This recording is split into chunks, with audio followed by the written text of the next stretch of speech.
brièvement, parce qu'après on va parler de l'état des lieux d'aujourd'hui. Je vais essayer d'être bref parce que bon, c'est une question à la fois simple et compliquée. D'abord, je voudrais tout de même rappeler que le gouvernement en place à l'époque où les troupes soviétiques sont intervenues, donc c'est un gouvernement qui est né d'un coup d'État. Ça a commencé en 1975 avec le prince Daoud qui a renversé le roi, qui était en voyage à l'étranger. Puis tout de suite, ça a été Nour Mohamed Taraki qui a renversé Daoud. Ils ont tué Daoud et toute sa famille. Et puis ça a été Hafizullah Amin qui a tué Taraki et toute sa famille. Croyez-moi que c'était des bains de sang à Kaboul à chaque fois. Et puis c'était Babak Karmal qui est arrivé dans les fourgons soviétiques alors qu'il était ambassadeur à Prague. Et donc c'est un coup d'État mené avec le soutien de troupes militaires entraînées par les soviétiques qui a pris le pouvoir par la force en Afghanistan. Donc déjà c'est un gouvernement totalement illégitime. Et je peux témoigner, et je pense que les gens qui ont à l'époque vécu et voyagé en Afghanistan peuvent dire, et Alain Chevalarias qui a posé la question en était, et je pense que tous les French doctors qui ont sillonné le pays pendant entre 1979 et aujourd'hui, mais surtout à l'époque, peuvent dire que toutes les populations qu'ils ont rencontrées partout, elles étaient hostiles à ce gouvernement qui était le fait d'une petite poignée qui s'est emparée du pouvoir par la force. Et je ne parle même pas du nombre de victimes, parce que, accessoirement, quand même, la force de frappe, elle était du côté des soviétiques. En face, il y avait des gens qui étaient relativement les mains nues. Et ça a fait beaucoup de malheurs, beaucoup de souffrances et beaucoup de morts. Donc je crois que ça rentre dans le calcul des humanitaires, quoi, de savoir où sont les pertes et qui les provoque. Et c'est vrai qu'à l'époque, c'est vrai, qu'on n'est pas, je vous raconterai une anecdote, à l'époque, on n'est pas allé demander aux soviétiques d'intervenir dans les villes qu'ils contrôlaient, à Kaboul, à Herat, à Mazar, parce qu'en fait, ils contrôlaient quoi? Ils contrôlaient les grandes villes, hein, et puis quelques villes secondaires. Et là, il y avait les infrastructures, il y avait des hôpitaux, des dispensaires, des médecins, et puis ils contrôlaient, quand ils en avaient besoin, les axes de communication. Mais ils ne contrôlaient pas le reste du pays. Et c'est un pays rural où vit l'essentiel de la population. C'est une population rurale. L'essentiel de la population, elle était dans les zones rurales. Et c'est dans ces zones qu'il y avait la guerre. Donc c'est là qu'il y avait des besoins. Donc on allait du côté des besoins. Voilà. Après, on peut revisiter cette question, parce que c'est une question qu'il faut se reposer, effectivement. Mais c'est comme ça qu'on l'a vécu. Et encore une fois, quand Jean-Luc Brémond, médecin d'aide médicale internationale, qui avait mené des missions sur mission, notamment dans la Kunar et ailleurs, avec AMI, quand il est allé à Kaboul, il est revenu pour dire à Bernard Kouchner, Bernard, il y a 500 médecins sur Kaboul. Franchement, je ne vois pas ce qu'on ferait avec une équipe d'AMI, de Médecins sans frontières ou de Médecins du Monde. Ils n'ont pas besoin de nous. Ils ont le dispositif nécessaire. Et il n'y a pas beaucoup de blessés à Kaboul, parce qu'il n'y a pas de guerre à Kaboul. Pierre Micheliti, un petit mot et ensuite... Oui, vous évoquez la comparaison en disant les ONG sont-elles moins instrumentalisées aujourd'hui que pendant la période soviétique. Je reprends mon propos initial, hein, qui était de dire, pour moi, le point commun que j'évoquais entre les deux décennies portait sur le fait que, de mon point de vue, elles sont non pas plus ou moins instrumentalisées, mais elles sont aussi peu neutres aujourd'hui qu'elles l'étaient déjà dans la décennie soviétique. Il y avait du parti pris.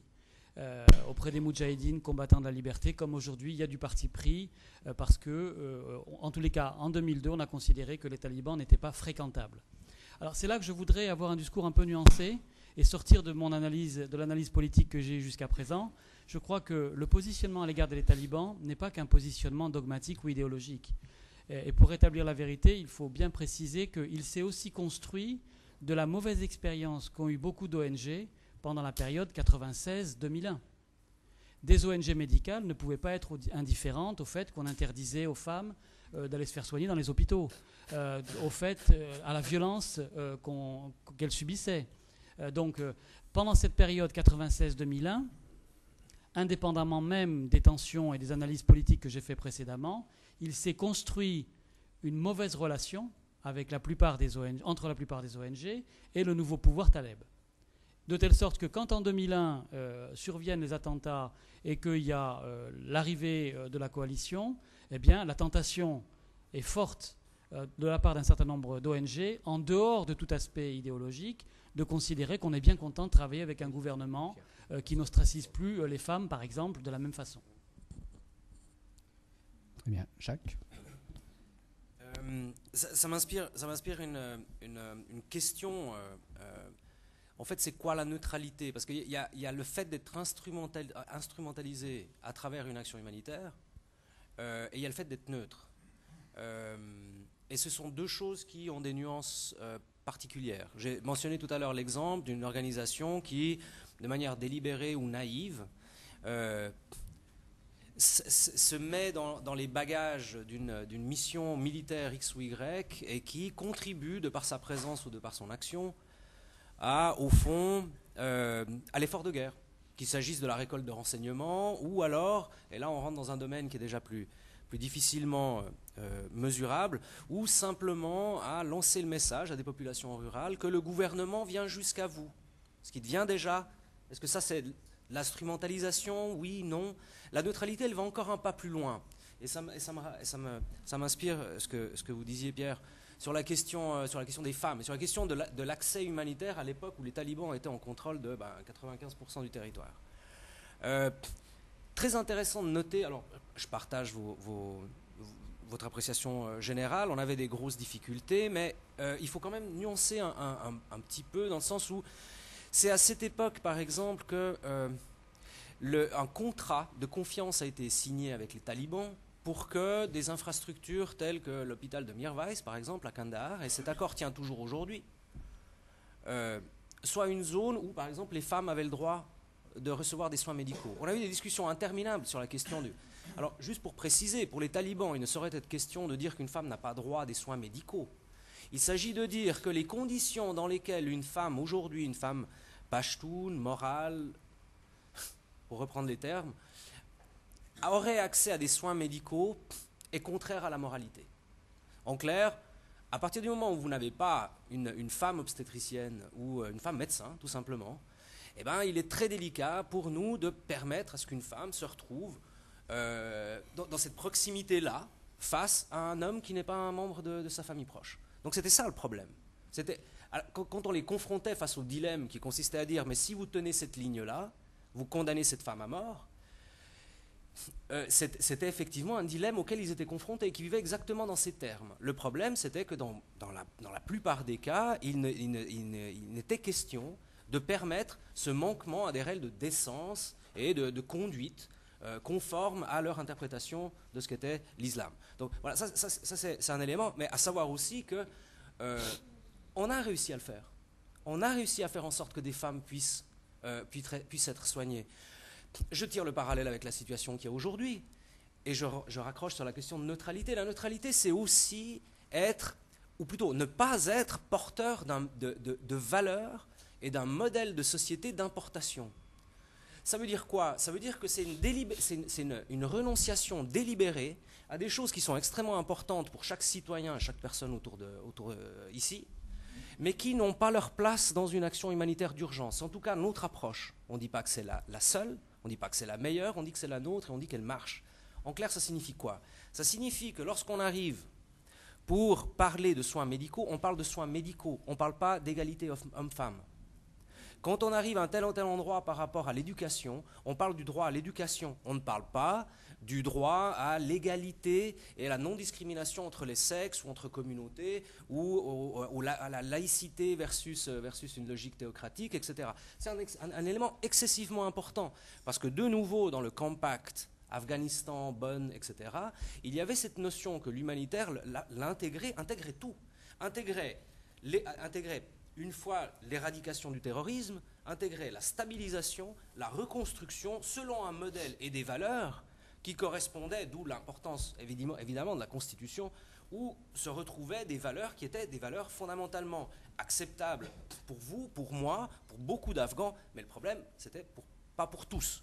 Donc ça, c'est un point qui me paraît important. Quand on fait une action humanitaire, on n'est pas porteur, en tout cas c'est notre approche, on n'est pas porteur d'un modèle de société et de valeurs occidentales, aussi justifiées et bonnes soient-elles.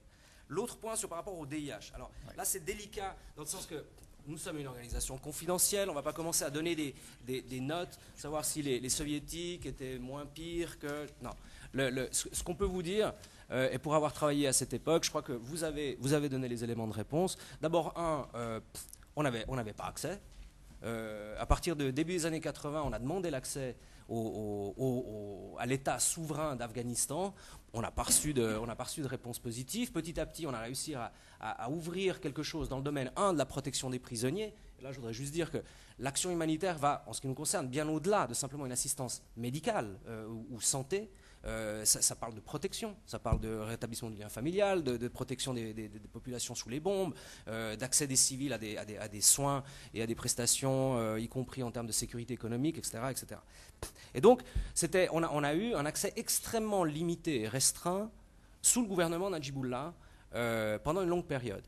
Vous avez parfaitement raison, et je pense que ça parle, c'est assez suffisamment éloquent. Il y avait une politique militaire qui était le nettoyage par le vide. Or, cela n'a pas été le cas ces dernières années. Donc il faut juste remettre les choses en perspective. Et quand j'ai des discussions, nous avons des discussions avec des représentants X ou Y qui disent « c'était mieux du temps des Russes », il suffit juste de rappeler 2 ou 3 bonnes vérités pour que, d'accord, c'est de la rhétorique, etc. Ça ne signifie en rien que tout va bien aujourd'hui et qu'il n'y a pas beaucoup de leçons à prendre pour l'OTAN, pour les pays qui ont contribué dans le cadre de la FIAS. Et n'oublions pas, et ça c'est une chose qu'on a tendance à oublier, c'est qu'à côté de cette mission de stabilisation sous égide de l'OTAN, il y a une opération Enduring Freedom qui n'opère pas du tout dans ce cadre. Et que le patron de ces 2 opérations, le COM ISAF, le général Allen, aujourd'hui, est le patron de ces 2 choses, qui ont un angle d'attaque qui est quand même différent. Donc par rapport au DIH, sur un plan vraiment stratégique, on peut dire que ces dernières années ont marqué quand même une reconnaissance de la réalité d'un conflit et des règles qui y sont appliquées, et applicables et pertinentes. Et ça, c'est très important. D'un autre côté, c'est clair qu'il n'y a pas eu le degré de souffrance humanitaire directe provoquée par la contre-insurrection communiste appuyée par les soviétiques était largement supérieur en termes quantitatifs. En termes qualitatifs, si vous êtes aujourd'hui une femme enceinte de 13 ans dans la province de Helmand, ça vous arrange pas beaucoup de savoir que c'était pire il y a 20 ans. Ce que vous savez, c'est que vous avez une chance sur 2 de mourir. Pourquoi ? Parce qu'entre le moment où vous aurez une complication lors de vos grossesses et que vous souhaitez atteindre un poste de santé, sans parler alors d'un endroit comme un hôpital, l'hôpital de Mirwais, j'y reviens, c'est un hôpital qui correspond en gros à une aile d'un hôpital d'arrondissement ici, avec un bassin de population de 4 millions de personnes. Les postes de santé se font fermer les uns après les autres par différents intervenants au conflit, différents acteurs armés. Donc la situation là, elle est tout simplement dramatique pour ces femmes.